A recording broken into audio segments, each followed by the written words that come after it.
Hello and welcome to Winter Disco Tabletop Gaming. In this video we are recapping and jumping? No, we're not dumping anything. We are jumping into the Age of Sigmar announcements from the weekend's Games Workshop online preview. So we have new announcements for Warcry, Warhammer Underworlds and Age of Sigmar. So let's jump straight into Warcry. I seriously thought they were just going to be showing off two warbands, which they did, the two warbands that I thought they would. But they actually showed off a new core box set, which, I was not expecting that. It is called Catacombs. So it is partly set below the 8 points, and they have a pretty funky intro video where someone's getting spider kicked down into the catacombs. So down in the catacombs we have the Khainite Shadow Stalkers and Scions of the Flame. So we'll bring up those two warbands in just a second, but firstly, we're going to check out the actual game board. So we don't know that much. We know there's a brand new set of rules for fighting dungeon battles. And so the first one we have is a new map with some new terrain. And it looks like this is a room-based map with various different rooms culminating in a central open area. And we have a whole bunch of doors that are very reminiscent of things like Hero Quest, which is really cool. Got a bit of a nostalgia kick when I was watching this. We also have like different piles of old weapons, some ruins and things like that. So cool little bits of terrain. And there's also bridges. So two skull iron bridges and two what looks like wood bridges over lava. So I imagine there's going to be a lot of interaction with that lava, particularly when you knock back people and knock them into the lava. I think that'd be pretty cool. Other than that, we don't really know too much about what's happening here. It looks like, just looking at the map, there are entrances on and off the map. So I think the battle plans would be you have to enter on through certain locations. So that's cool. I saw this and I'm like, yeah, that's alright, interesting, something different. Not like the most amazing terrain. I mean, you don't really have to have fancy doors or anything like that. But then they also talked about how it's not just that, that's half of the box. And we haven't even talked about the models yet. Half of the terrain of the box. Flip that mat over, you have the same mat from the original Warcry starter set, which includes half of that terrain. So you get the bell tower, some ruins, some like the wooden walkways and some of the spikes and little broken bits, which is cool. I'm like, that's actually really cool. You're essentially getting two battle locations in the one box. I thought that was actually really good. And I think that going off the chat from the live stream, people were really into that. But let's look at the warbands, because that's really what we're here for. So the first one, Khainite Shadow Stalkers. We have seen 3 models of these already. So we've seen, I guess, the leader, the repeater crossbow model, which is pretty cool, and one with like a big shadow cloak around it. So they explain that the cloaks themselves are shadow magic. So they're going to be very stealthy, I think, which is kind of cool. I really like the models, really like the design of them. You've got like the two whip girls in the pack, so they've got like the golden serpent masks on with like the long hair and some spears and swords. I really like the look of them. There's some really cool models. They did say they are going to have tutorials on how to do the paint job for the shadows, because that's going to be pretty tricky. But yeah, overall pretty cool. Like the main model there is very reminiscent of one of the Daughters of Cain snake ladies. I can't remember what they're called off the top of their head, but I love the mask that you don't actually see the face, and just that particular staff on the left hand. I think that's really, really cool. It's almost tied into that entire magic shadow serpent tail type thing. I think that's really cool, so I'm pretty excited about that. And they're finally showing off Scions of the Flame. So we've seen a couple of models already throughout. The first one looks to possibly be the leader.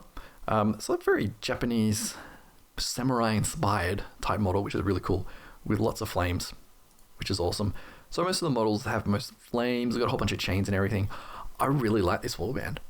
When I first saw some of the models, I didn't particularly get it. I don't know why, something about it just didn't sit well with me. But now I've seen the whole warband, I really do like it. Like, we've got axes that are on fire. We've got little bombs that they can throw. Fighters with like weird chain things and like weird curved blades and everything. And of course, we have the man on fire, which is just brilliant. It's just absolutely ridiculous and quite scary. He's like just looking right at you and charging at you. I love it. I love how the paint job they've done on the mask sort of looks all burnt and charred. I really do like that. So that's really cool. I don't know. I don't think they said when this is coming out. I think it'd probably be more like November, December. I think that's pretty cool. So yeah, I'm definitely going to pick that up. Because I do have most of the Warcry warband. I think I'm missing one at the moment, other than these two. But I'm going to pick that up at some stage. Because I just love the models. I love that they're all very dynamically posed. They're all unique in their own way. I really do love it. So next up, we have Warhammer Underworlds, and they've announced a new season. We knew this was coming. On the roadmap, they announced that new season's going to be here in December. And it is called Direcham. So they have a video, which we're showing off now. It doesn't really reveal too much. We do know, like as you can see, the models are sort of in silhouette, and the silhouettes actually look really good. I'm really interested, particularly for one of the Slaaneshi ones. So we have two warbands, Slaaneshi Hedonites of the Dread Pageant, which are the Slaanesh models, and then Miari's Purifiers, which are Lumineth, which is kind of unexpected. I assumed they would be Lumineth models. I thought they'd be way down the track. I didn't think they'd be in the box set. So I'm actually really intrigued. And you can see on the box what they sort of look like. It is an art style.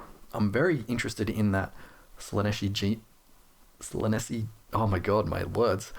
The demon, let's go that way without getting confused with all the letters and all the pronunciation. With the goat head and the horns and like the hind legs. It looks like crab claws, something like that. It looks bizarre and nightmarish, and I love it.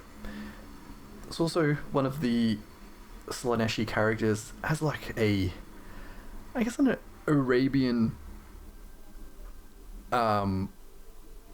genie type thing with like the silk sheer face covering, like the long one that flows around, and like the puffy pants. Very stereotypical genie, but you know, I think that's very interesting take on it. And then we have the Lumineth. They're pretty straightforward. They haven't really, they're a new faction, so I don't really know what to expect. They haven't really had time to really be expanded upon. So I think that's cool though. I'm definitely going to pick it up for the models. Really, I get it for the models. Oh, and I forgot. Off the top of my head, I was doing my mental note, going through the list, and I was about to go into Age of Sigmar, but of course, we have this boy, the best boy, Oda Paddle, the chameleon skink. Yes, we are finally getting Seraphon. Finally getting some new Seraphon models for Warhammer Underworlds. When they announced Warhammer Underworlds years and years ago, in Season 1, wow, that feels so long ago now, I was like, oh, we're going to get a Seraphon warband. We'll probably get it soon. Probably in, if not Season 1, definitely Season 2. Of course, that didn't happen. We're finally getting it. And I'm pretty excited. I think the models are going to be really cool.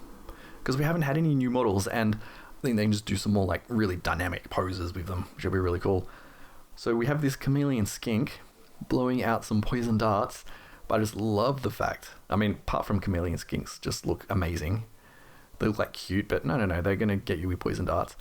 He has the poison frog tied to him, and he's got the dart sticking out of its mouth. I just love that. I think that's just ridiculous. I love the whole absurd nature of that. I think that's really cool. So, and I forgot there's even more. Wow. I forgot how long this video is going to be. It's going to take a while. There's one more thing. So they've announced Arena Mortis. So we knew this was coming as well, but we didn't really have much details.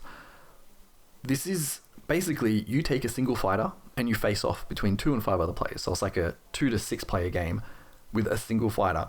Like everyone takes their own fighter. But I just love that idea. How that's going to work, I don't really know. But, you know, the rulebook will tell you.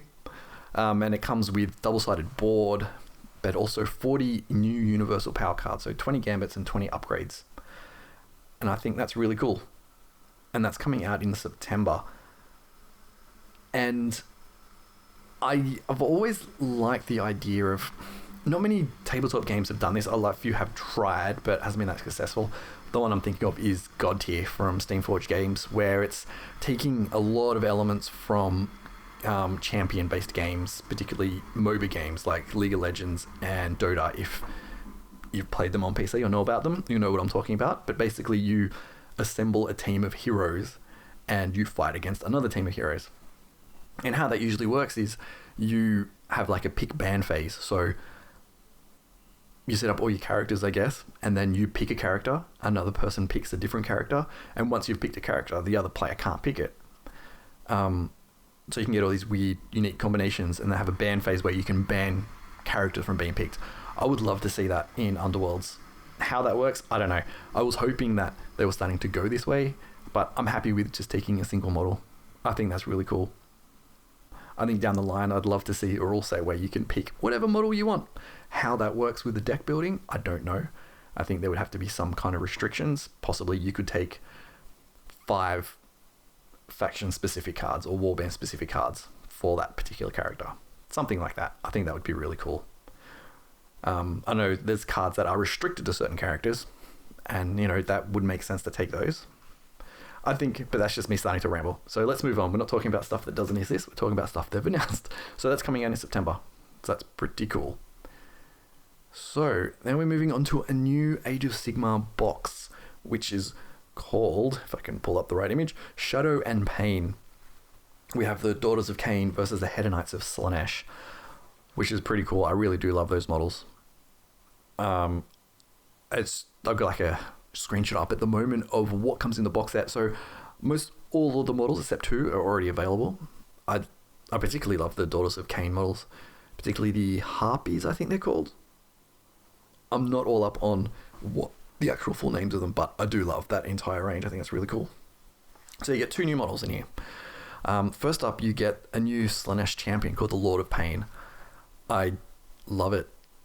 So many spikes, so much going on there. Lots of lack of clothing. It's all just armor and leather suspenders because it's Slaanesh.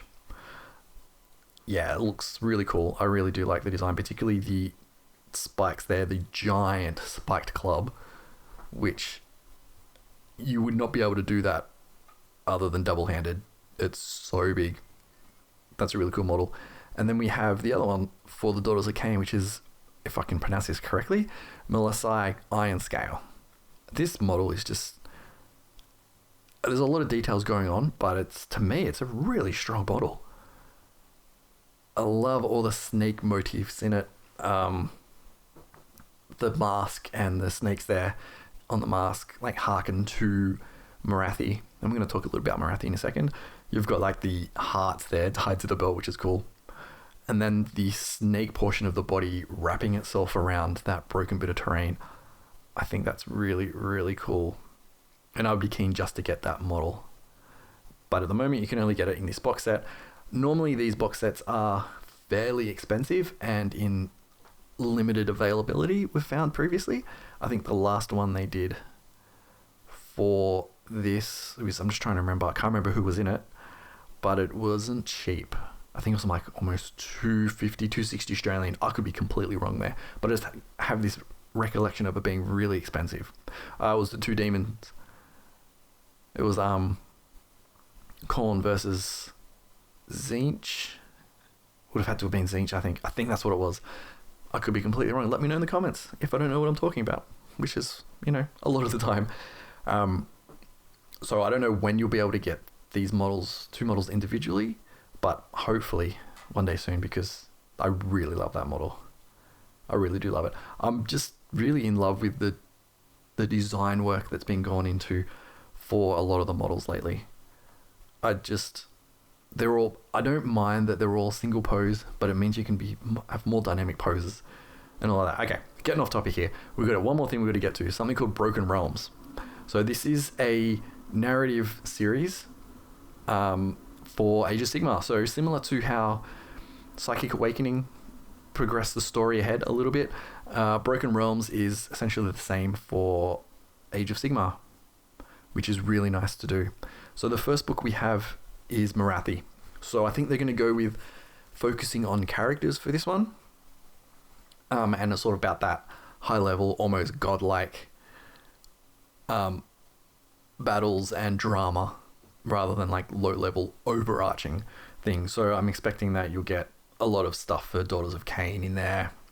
Like Psychic Awakening did, you'll get like rules, battle plans, whole bunch of lore, probably some new units like they did with Psychic Awakening. But they also released some images which were quite interesting. They didn't really go into too much. It was like, hey, this is something that's in the book, possibly, or something that's going on. The first image you have is the Idoneth Deepkin versus the Daughters of Cain.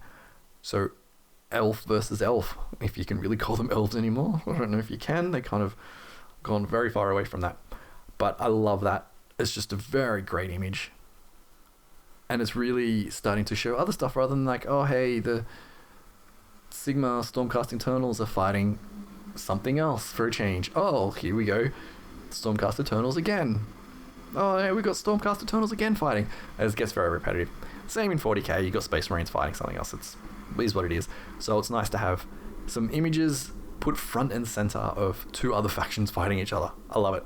Because you have like Marathi there, probably either just transformed or has been sitting in a giant cauldron of blood and is like, no, I've had enough of this. I'm up.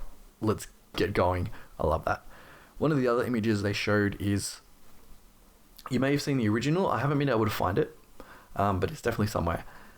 It is this image, but everything's going okay. Slaanesh is in their chains. They're chained up. The pylons are all active. There's no crazy lightning going on, but Slaanesh has gotten out. The pylons have been knocked over. Chains have been broken. There's lightning going everywhere. So it's a little worrying, to say the least. Slaanesh might be out and could be up trying to grab all the elven souls, because I'm assuming they'd be pretty hungry. So yeah, I think there's going to be some major upheaval in the lore. I hope so. Let's get Slaanesh out again. And this does tie in with the Shadow and Pain box set as well. I'm assuming that Slaanesh will have a bit of a say or a bit of an impact in the Broken Realms Marathi book, which is kind of cool. So that's it. So much to go there. So I've gone on for like 18 minutes now. I could have gone on for longer, but I'm very excited for all these releases, particularly the new Warcry release and the Warhammer Underworlds release. I think it's kind of cool. I'm interested to see what new models and what new warbands they're bringing out for Warhammer Underworlds and where the future of Warcry is going. I really like all the individual warbands. Like I said, I've got all of them but one. I can't remember which one's called now, but I'm going to go pick that up at some stage. So I'm pretty excited for that. So let me know in the comments below, what is your favorite? And if you are new here and you haven't subscribed, definitely subscribe and hit that bell, because we got stuff like this coming out all the time. So until next time, thank you for watching, and I will see you later.